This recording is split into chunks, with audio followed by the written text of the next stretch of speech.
Comenzamos un curso de antropología, que quiere decir un curso sobre el ser humano. Conocer cómo es, sobre todo interiormente, el ser humano. Cuando se estudia la historia de la geografía se sabe que, se ven los mapas antiguos, se ve cómo hemos ido conociendo poco a poco cómo es la Tierra, cómo es la superficie de la Tierra, y se ha hecho poco a poco. No han necesitado el esfuerzo de muchos que han ido descubriendo, han ido poniendo por escrito, han ido dibujando. Se podría establecer un paralelo, porque también el conocimiento de la interioridad humana, el mapa interior de cómo somos, se ha ido haciendo poco a poco.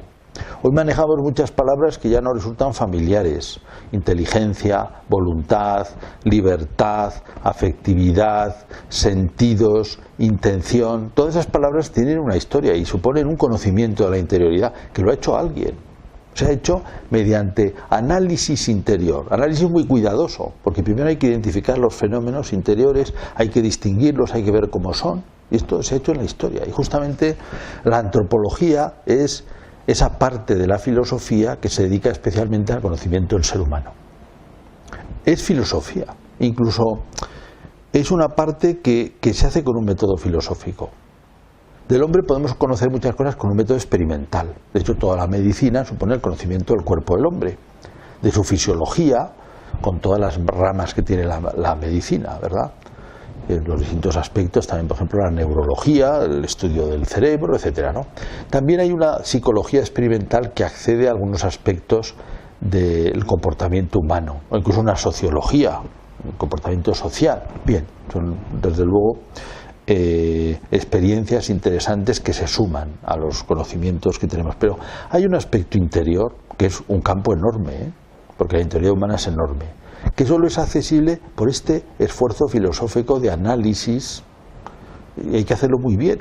Entonces, este mapa, este hacerlo bien, este identificar, este distinguir, este advertir, lo ha hecho un conjunto de pensadores a lo largo de la historia, y son los que tenemos en cuenta sus resultados para hacer la antropología, que es sobre todo el conocimiento del mundo interior del ser humano, el conocimiento de la conciencia, los fenómenos de la conciencia humana. En el año 1928 murió un filósofo alemán que se llamaba Max Scheler. A él en gran parte se debe el nombre que se utiliza modernamente de esta disciplina filosófica, antropología filosófica. Estudiaremos un poco la historia en la siguiente clase. Pero este autor había dado una conferencia el año anterior, en 1927, sobre el lugar del hombre en el cosmos. ¿Qué quería decir con esto, el lugar del hombre del cosmos? Pues había hecho un esfuerzo de situar al ser humano teniendo presentes los conocimientos también científicos que existen, bueno, sobre nuestro conocimiento del universo. Y ahí, en ese universo también conocido científicamente, situar el ser humano. Max Scheler estuvo bastante en contacto, influyó en otro autor alemán que se llama Helmut Plessner, que tiene un libro, que es este que tengo aquí entre las manos, que se llama Die Stufen des Organischen und der Mensch. Perdón por citar en alemán, que quiere decir algo así como los estratos o los niveles del orgánico, que decir de los seres vivos, y del hombre. ¿Y a qué se refería? Los dos libros están muy relacionados. Pues se refería a que se puede establecer el mapa del universo, ya no solo del hombre, sino del universo, estableciendo estratos. En el universo nos encontramos primero cuerpos, que quiere decir cuerpos materiales, cosas organizadas, es como, pero materiales, a un nivel material, que es la organización de la materia. Sobre eso nos encontramos el nivel de los seres vivos, que son organismos, que tienen unas propiedades. O sea, cada nivel tiene unas propiedades características. El nivel de abajo, la materia, los cuerpos, es el nivel de la física, de la química. Cuando subimos arriba y nos encontramos con este nivel de lo orgánico, pues la primera propiedad de lo vivo es que es orgánico. Es decir, que aquella materia es un ser material, también tiene las propiedades de los de abajo. Cada propiedad, cada estrato tiene las propiedades del estrato inferior y añade otras nuevas. Aquí tenemos las propiedades de la física en un ser vivo, Si le pegamos un empujón a un perro, el perro se mueve como se mueve una roca. Ahora, el perro también manifiesta a continuación fenómenos distintos de los de una roca. Se sorprenderá, o reaccionará, o ladrará, o quizá se enfade y nos muerda. ¿no? Fenómenos todos distintos, que no están abajo. Bien, tenemos el primer fenómeno, el primer estrato, la materia, que forma cuerpos. El segundo estrato son los seres vivos, orgánicos. He puesto el ejemplo del perro, pero habría que poner sobre todo el ejemplo de las plantas, porque el perro supone un estrato más.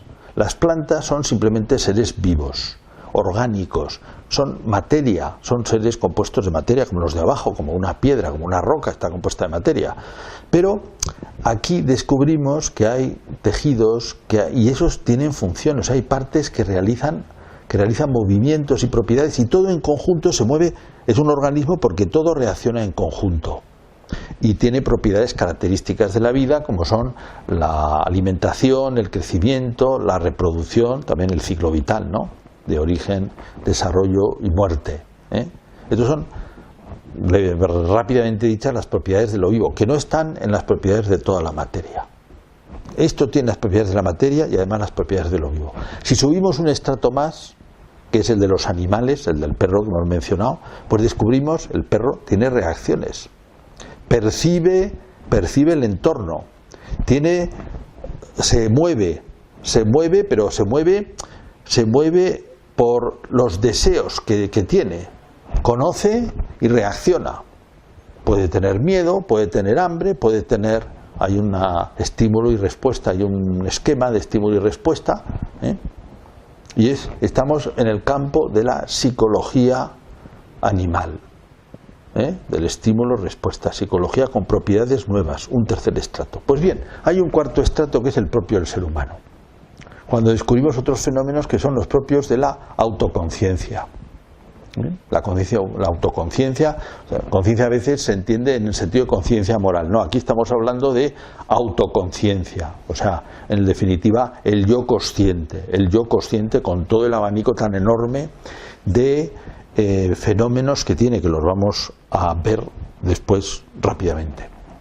Decimos, bueno, este era el interés que tenían, este desarrollo un poco nuevo, comparativo, de Scheller, el puesto del hombre en el cosmos, también de Plessner, los estratos. Esquema realmente útil, porque permite situar al ser humano ante el conocimiento que tenemos de cada uno de los estratos. Es decir, del estrato material somos física, también somos física nosotros, y nos empujan, fuerza igual a masa por aceleración, somos un cuerpo, somos un ser vivo, un organismo. Tenemos una psicología animal hasta cierto punto.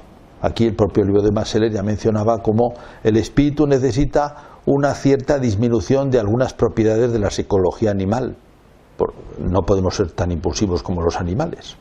Justamente el espíritu, así lo decía Max Scheler, funciona en la medida en que podemos reprimir el impulso animal, si no funcionaríamos por puros impulsos y no podría ser por la inteligencia. Pero en fin, es una cuestión interesante que ya mencionaremos más adelante. Cuatro estratos los tenemos con propiedades características. Y el último, que es el específico del ser humano, es las propiedades de la conciencia humana, de la autoconciencia que decíamos. Bien, ¿cuáles son estas propiedades? ¿Cuáles son estos fenómenos? Pasamos al último punto. ¿Qué fenómenos son? Hay muchos. Señalamos los más importantes, también en un orden creciente. Primero, tenemos sensibilidad. Eso compartimos con todos los seres vivos. Tenemos sensibilidad, sentimos, con los animales. Después tenemos afectividad, un segundo estrato, que es, como los animales también, al sentir reaccionamos, la afectividad. Hay una respuesta, hay un impacto, hay una manera de situarse entre las cosas que puede ser de miedo, que puede ser de deseo. Eso es la afectividad, los afectos. Repulsas, deseos. Sensibilidad, afectividad. Después tenemos la inteligencia. Esto es característico del ser humano, que nos permite el conocimiento abstracto, la inteligencia, que es un universo en sí misma, con muchísimas propiedades, con muchísimos fenómenos interesantes. Estudiaremos algo. Después tenemos, junto con la inteligencia, la voluntad.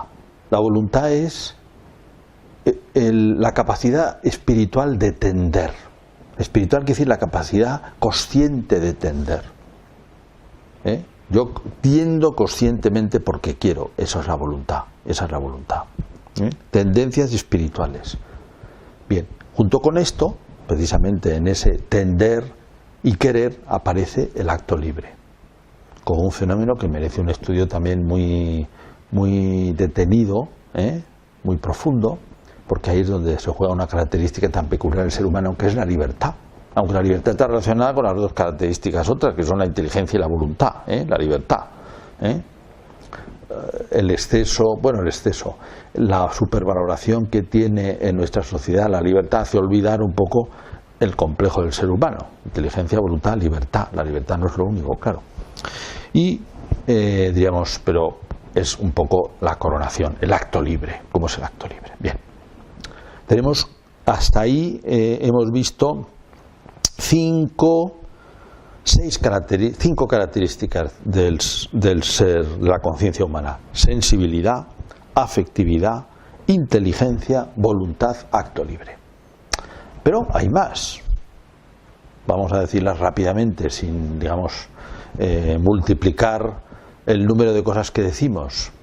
5 importantes. Pero decimos, a ver, en el ser humano hay un sentido moral. Percibimos lo que está bien, lo que está mal, y sobre todo nos sentimos obligados, nos damos cuenta de que hemos hecho algo mal, etcétera. No, es el sentido moral. También hay un fenómeno específico que es el sentido estético, el percibir que algo me gusta o me disgusta, algo me parece bonito o me parece feo. Sentido estético, que no es reducible a otros aspectos, es característico de la conciencia humana. Sentido moral, sentido estético. Después, los seres humanos tenemos relaciones humanas, percibimos a los demás, y eso es nuestra capacidad de relación, nuestra empatía, nuestra capacidad de conocer a otros, nuestra capacidad de establecer lazos, tema importantísimo en el ser humano, ¿no? Y característico de nuestra conciencia, ¿no? Fenómeno como la amistad, el amor, enormes y además importantísimos, muy bonitos. Y nos quedaría, dentro de lo que sería el tratamiento clásico de la antropología, todavía podríamos meter aquí 2 temas. Uno, que es un tema un poco peculiar, del que no estamos quizá muy acostumbrados, que es el tema de cómo se hacen los hábitos, pero que es muy importante la formación de la persona. El ser humano es un ser, en la conciencia hace hábitos. La acción libre crea hábitos, importantísimo para la configuración de una persona, ya lo estudiaremos. Y después está todo el tema que sería trabajo y ocio, que es cuando nuestro acto libre es capaz de hacer algo externo. Sería todo el tema del trabajo. Y por contrapartida, el ocio, que ya lo estudiaremos también. Esto es un poco el mapa inicial. Hemos dicho, estamos con la antropología. Antropología significa estudio del ser humano. Ese estudio del ser humano, sobre todo, es estudio de los fenómenos de conciencia. Esos fenómenos no son accesibles de otra manera que con un método introspectivo y analítico, sobre todo. Esto es una historia que ya veremos. Tiene interés ya estamos en la propuesta de Scheller, Plessner, comparar el ser humano con los distintos estratos, porque nos sitúa muy bien, y después hemos acabado distinguiendo los fenómenos. 5 muy importantes: sensibilidad, afectividad, inteligencia, voluntad, acto libre, y otros que hemos añadido, otros 5, ¿no? Sentido moral, sentido estético, relaciones humanas, hábitos, trabajo y ocio. Este es el mapa inicial de nuestra antropología. Muchas gracias.